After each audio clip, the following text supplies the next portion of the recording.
শহরের ভিড়ে হাঁটছেন আব্দুল। চারপাশে হাজারো মানুষ, কিন্তু কেউ কারো দিকে তাকাচ্ছে না। কারো মুখে উচ্চবাচ্য নেই, হাসিও নেই। মনে হচ্ছে যেন সবাই একটি নিখুঁত স্ক্রিপ্ট মেনে চলছে। জাপানি সমাজ ব্যবস্থা এতটাই নিখুঁত, আপনি নিজের অসাবধানতাকে অপরাধ মনে করবেন। আজকের গল্প জাপানকে নিয়ে, সেই দেশ যেখানে মানুষ পৃথিবীর সবচেয়ে ভদ্র, সবচেয়ে নিয়ম মেনে চলে, অথচ এক নিঃসঙ্গ সমাজের ভেতর তারা হারিয়ে যায়। জাপানের সমাজ ব্যবস্থা যতটা সাজানো গোছানো, ভেতরটা ততটাই চাপা কষ্টে ভরা। জাপান পূর্ব এশিয়ায় অবস্থিত একটি দ্বীপরাষ্ট্র। এটি প্রশান্ত মহাসাগরের পশ্চিমাংশে মূলত 4টি বড় দ্বীপ হনশু, হোক্কাইডো, কিউশু এবং শিকোকু নিয়ে গঠিত। জাপানের পূর্বে প্রশান্ত মহাসাগর, পশ্চিমে কোরিয়া উপদ্বীপ ও চীন এবং উত্তরে রাশিয়া রয়েছে। এটি ভূমিকম্প প্রবণ অঞ্চল রিং অফ ফায়ারের অংশ। জাপানের মোট আয়তন প্রায় 3,77,975 বর্গ কিলোমিটার। এটি আয়তনের দিক থেকে বিশ্বের 62তম বৃহত্তম দেশ। তুলনামূলকভাবে জাপান বাংলাদেশের চেয়ে প্রায় 2.5 গুণ বড়। আপনি যদি সকালে টোকিওর মেট্রো স্টেশনে যান, দেখবেন হাজার হাজার মানুষ ছুটছে, কিন্তু কারো চোখে কারো চোখ পড়ে না। কেউ কথা বলে না, কেউ হাসে না। একটি শহর যেন নিঃশব্দে হেঁটে চলে। তারা কাজ করে, নিয়ম মেনে চলে, তবে জীবনটি কেবলই দায়িত্ব আর শৃঙ্খলার আরেক নাম। আজকে আমরা আরো জানবো জাপান আসলে কতটা ভদ্র, কতটা উন্নত, আর সেখানে এমন কি আছে যা পৃথিবীর আর কোথাও নেই। ভদ্রতার দেশ জাপান। জাপানে একজন অচেনা পথচারীকেও আপনি সালাম করতে পারেন, কারণ এখানে হাসি মুখে মাথা নিচু করে অভিবাদন দেওয়া একটি সাধারণ সামাজিক নিয়ম। আরিগাতো গোজাইমাস মানে ধন্যবাদ বলাটা যেন শ্বাস প্রশ্বাসের মতোই স্বাভাবিক।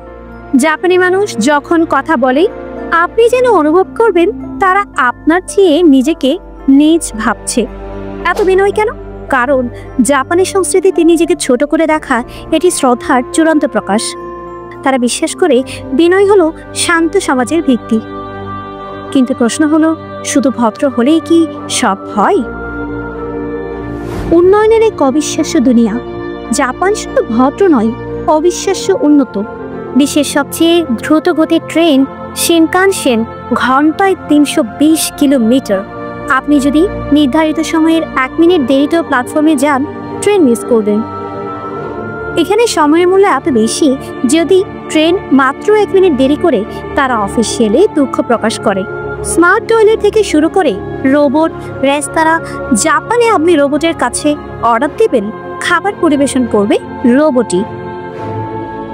এমনকি রোবট নার্স পর্যন্ত তৈরি হয়েছে পৃথকদের যত্ন নেওয়ার জন্য। আর এর পেছনে রয়েছে চূড়ান্ত কর্মনিষ্ঠা, উদ্ভাবন আর নিয়মানুবর্তিতা। বিশুদ্ধতা যেখানে নেশার মতো, জাপানের রাস্তায় আপনি কাগজ খুঁজে পাবেন না, কারণ মানুষ নিজের আবর্জনা নিজের কাছে রাখে।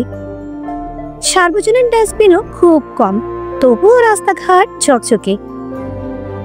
জাপানের ছোট ছোট শিশুরা নিজের ক্লাসরুম নিজেরাই পরিষ্কার করে, ঝাড়ু দেয়, টয়লেট পরিষ্কার করে, এমনকি ক্যান্টিনে খাবার পরিবেশন করে। তাদের শেখানো হয় নিজের কাজ নিজে করো। হ্যাঁ, এটি প্রশংসনীয়, কিন্তু কখনো কি আমরা ভেবেছি শিশুদের মাঝে এই দায়িত্বের ভার কি তাদের শৈশব কেড়ে নিচ্ছে? আপনি কি জানেন জাপানে বন্ধুও ভাড়া দেওয়া হয়? হ্যাঁ, আপনি চাইলে ভাড়া করা মা, বাবা, বোন, এমনকি প্রেমিক বা স্বামীও পেতে পারেন নির্দিষ্ট সময়ের জন্য। কিন্তু সময় ফুরলে সে ফিরে যাবে, আপনি আবারও একা। ভালোবাসাও যদি পয়সায় কেনা যায়, তবে সেটা ভালোবাসা না, ভান। জাপানের অফিসগুলোতে কাজ চলে রাত পর্যন্ত। ওভারটাইম যেন একটি গর্বের বিষয়, কিন্তু এই অতিরিক্ত কাজে নিয়ে আসে এক ভয়ঙ্কর শব্দ, কারোশি, মানে অতিরিক্ত কাজ করে মৃত্যু।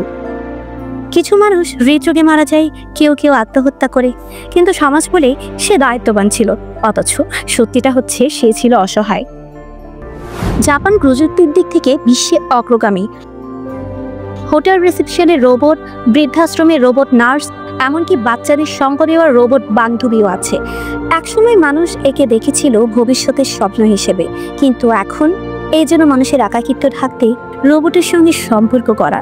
বিশ্বে আত্মহত্যার হার অনুযায়ী জাপান একসময় শীর্ষে ছিল। বর্তমানেও প্রতিদিন গড়ে প্রায় 50 জন মানুষ নিজের জীবন শেষ করে। কারো প্রেমে ব্যর্থতা, কারো ক্যারিয়ারের চাপ, কারো জীবনে অশান্তি। কিন্তু সবাই চুপ, কারণ দুঃখ প্রকাশ করাও এখানে দুর্বলতার পরিচয়। জাপানে শেখানো হয় কিভাবে হাসতে হয়, কিন্তু কেউ শেখায় না কিভাবে কাঁদতে হয়। তাই তো এই সমাজে ভদ্রতা আছে, নিয়ম আছে, প্রযুক্তি আছে, কিন্তু নেই উষ্ণ সম্পর্কের ছোঁয়া, নেই সেই অকৃত্রিম মানবতা যেটা মানুষকে মানুষ করে তোলে।